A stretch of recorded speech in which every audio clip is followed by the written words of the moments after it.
It's very possible, by the way, that the Prime Minister does not even know the contents of the committee report. But she was very quick to rise up to defend.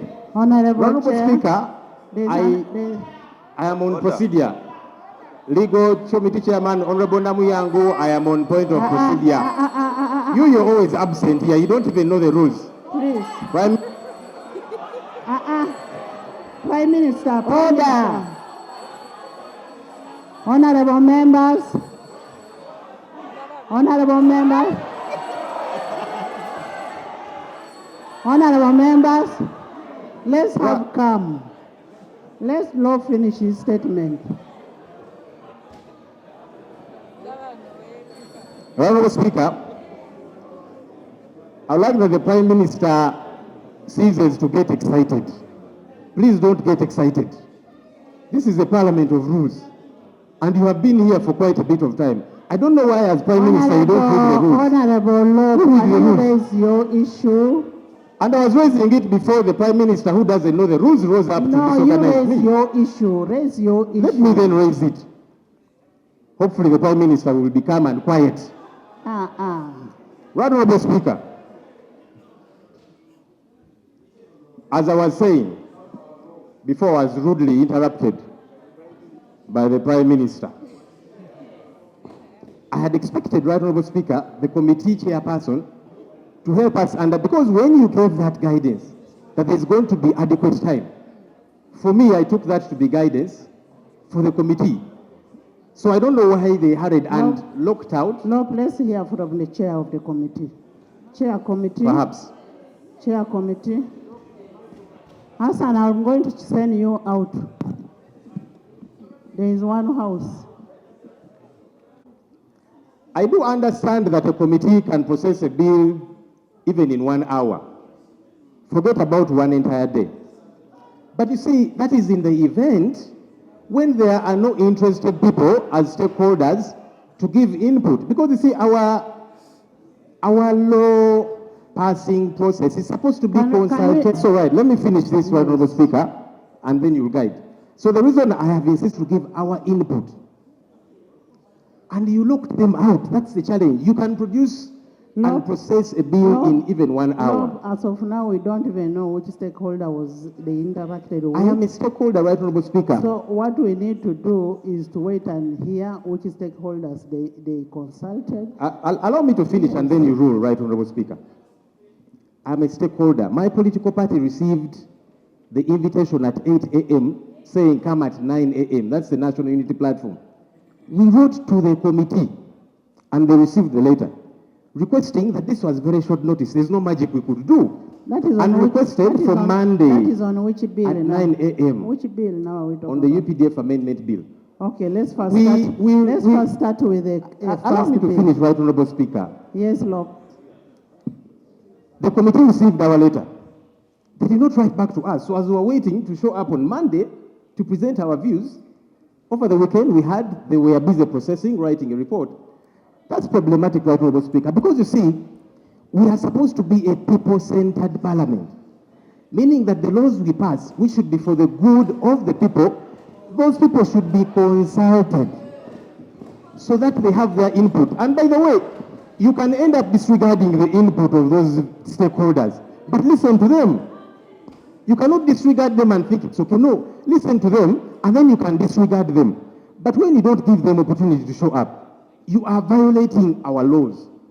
Right Honorable Speaker, finally, I was alarmed because you see,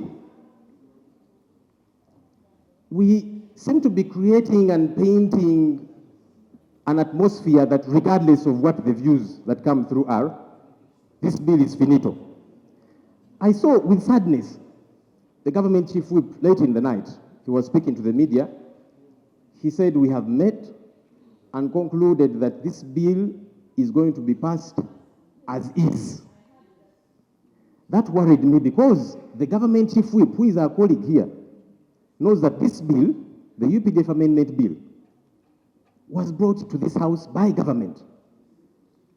I had thought that as government chief whip, you would be interested in a bill that you have brought. The procedure I am raising it, I'm building it, Right Honorable Speaker.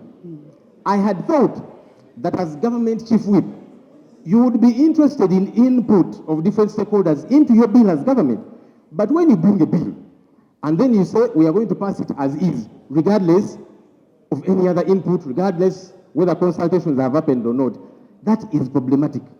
That is outside the law. Right Honorable Speaker, my colleagues, and I want to appreciate them, they made through the night to even put together a minority report. But what you are saying is that that is disregarded. Right Honorable Speaker, Give me the minority. Where is the minority? Is it all right that we sit here and pretend that we are processing a bill within the law, that we are capturing the views of all the other people, and yet not? Because we gave you the benefit of doubt to say, okay, let's partake in this process. But you have abused that because you're saying we don't care. And at night, the government chief whip says, regardless, we are passing it as it is. So why did you invite people? Maybe that's why you didn't even give them time. Thank you. Right Honorable Speaker, finally, I am very hard-pressed, together with my colleagues, for us to sit here and participate in a sham process. And I'm calling it a sham process because it is pretentious. When you bring a bill here, you should give it time for people to have their input. But you are saying, we don't want your input, we are going to pass the bill as is. That's why, Right Honorable Speaker, you did not rein in on the committee to give adequate time to the stakeholders. That means this is pretentious, this is a sham for these two bills, the UPDF Amendment Bill and the Political Parties Amendment Bill.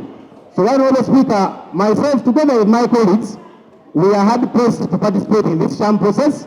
So we shall leave you here to participate in your sham process, to process your bill, pretending that you are getting the input of the people of Uganda and yet not. Thank you, Honorable Speaker. I will take my leave because I don't want to participate in this sham process. Thank you. Have a blessed day. Have a blessed day. Honorable members, next item. Item 4. Item 4 on the order paper. Honorable members, you recall that on Wednesday, 14th May 2025, Honorable Nakut Faith tabled the private members' bill, the Political Parties Amendment Procedure. Bill 2025. Procedure. For the first reading. Procedure. Yes, Jonah. Honorable members, can we have free sitting? Can we have free sitting? Justice, Shadow Justice. Thank you, Right Honorable Speaker. Madam Speaker, about Honorable members, listen to Honorable Dur. Madam Speaker, about 2 weeks ago, the President issued an instrument of appointment of a cabinet member in the name of Adonia Ayebare. Appointment of cabinet members are provided for in the Constitution, and reference to a member of cabinet is severally referred in our rules of procedure, how Parliament interacts with members of the cabinet. The procedural matter I'm raising is twofold. One is for the government, leader of government business, to brief this House, because my expectation was that a member appointed to cabinet would be forwarded to Parliament, Appointments Committee. for Parliament to Appointments Committee to interact, approve or disapprove, but also to inquire on the actual arrangement of that nature of appointment. The second procedural matter is that shortly after that appointment, Madam Speaker, there were informations in the public domain, and I saw copies of letters, that Ambassador Adonia Ayebare is implicated. There are allegations touching his conduct as our ambassador in New York, to the extent that he is being investigated by authorities outside jurisdiction of Uganda, and it touches a matter of public funds of an estimated $500,000 that was meant to benefit the government of Uganda. Up to now, Parliament and the country has not received any explanation, any justification or even the steps being taken. So the procedural matter I'm raising are twofold. One, to have a briefing how Parliament can interact with such a kind of appointment in cabinet. Is he a half cabinet minister? Is he a quarter cabinet minister? What kind of appointment is that? And then two, and I am not able to see him here because he's required to be here. But two, that particular allegation, which is very serious and soils the image of this country, what steps are being taken by the government? In the alternative, Madam Speaker, I would then persuade you that that matter be investigated by the relevant committee of this House so that the image of the country, the image of Uganda cannot be let go. I thank you, Madam Speaker. Thank you, Honorable Jonah.